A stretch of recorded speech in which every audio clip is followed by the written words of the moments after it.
It's hard to believe, but we made it through the NFL's regular season in 2020. I don't know if it felt like 10 years or 2 days since week 1 because time no longer makes sense, and I'm actually not even sure it exists. I think time is an illusion. But no matter when they happened, there were a few plays that we will never forget. Let's look back at the 10 most spectacular of the year. And can we cue up that Green Day song? You know, it's like, I hope you had the time of your life. To that one, to go with the slideshow.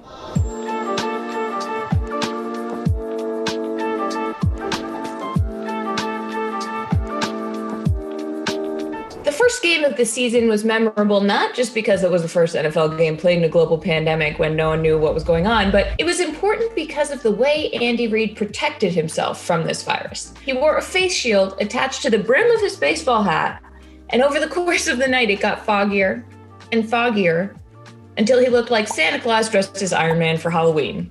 Santa. Truly iconic fashion.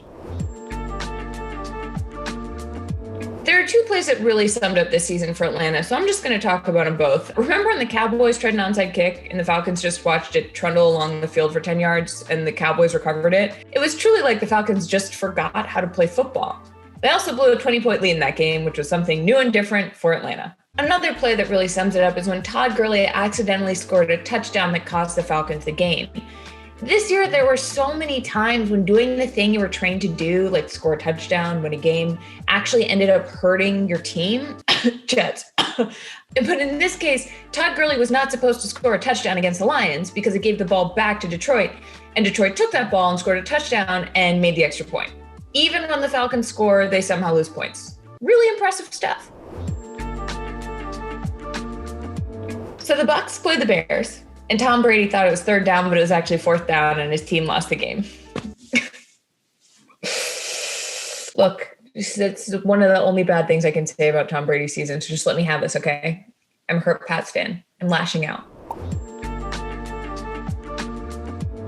This play made me wonder how it's possible that DK Metcalf and I are both humans, because watching this guy track down Buda Baker made it clear that he is a more evolved species, and I am a slug. It was stunning. He might as well have been shooting those Mario Kart speed mushrooms or whatever out of his feet. If I were to say, remember that time that Derrick Henry stiff-armed that guy into the nosebleeds? That's my stiff arm. You'd be like, which time? Ha, who knows? There were thousands. Okay, there were 2. One against the Bills and one against the Lions. These are important because they're A, pretty metal, and B, could be the reason that Derrick Henry hit the 2,000-yard club. He just runs over people who are in his way. This guy's a human equivalent of a brick wall that grew legs and learned to run really fast. He is impossible to stop, and he just seems to get better and better as games go on. Most people get tired, but Derrick Henry's like, you know what? I think I've actually got more energy in the 4th quarter. I think he should be MVP. He won't be because he's not a quarterback, but if there were ever a year for a running back to win it, it's 2020. There is so much that I could say about the Monday Night Football game between the Browns and the Ravens. It was the best Monday Night Football game all season, maybe even the best game, period. It turned into a shootout between 2 of the best young QBs from the 2018 draft, and yet all anyone could talk about was whether Lamar Jackson left the field to poop. This, to me, is the beauty of sports. We can be immersed in the most incredible game, witnessing the most unbelievable displays of athleticism, and fans, myself included, will find the lowest common denominator, the crudest thing to unite over.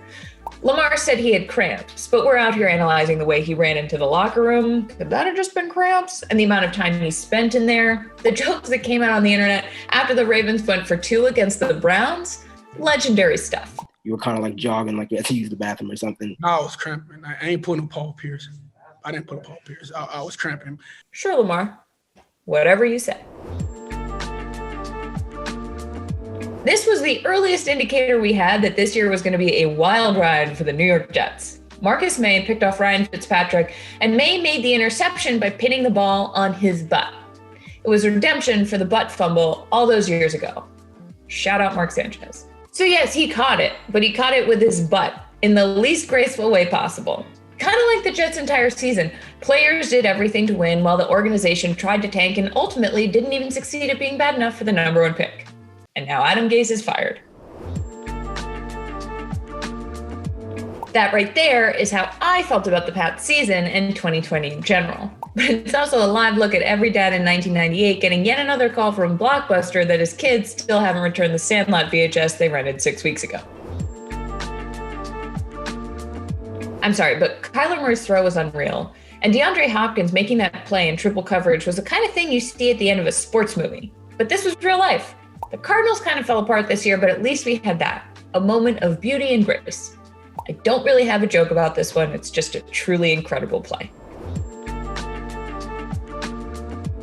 This is the king of all of the plays. I love it with my whole heart. It is so pure, so earnest, to run so fast that you simply cannot keep up with your own body. We've all been there. Whether you're telling a long story at a dinner party and you can't land the punchline, or you're too excited about a crush and you text him too many times in a row, or the pizza shows up and you can't get to the door fast enough. It's human. It's beautiful.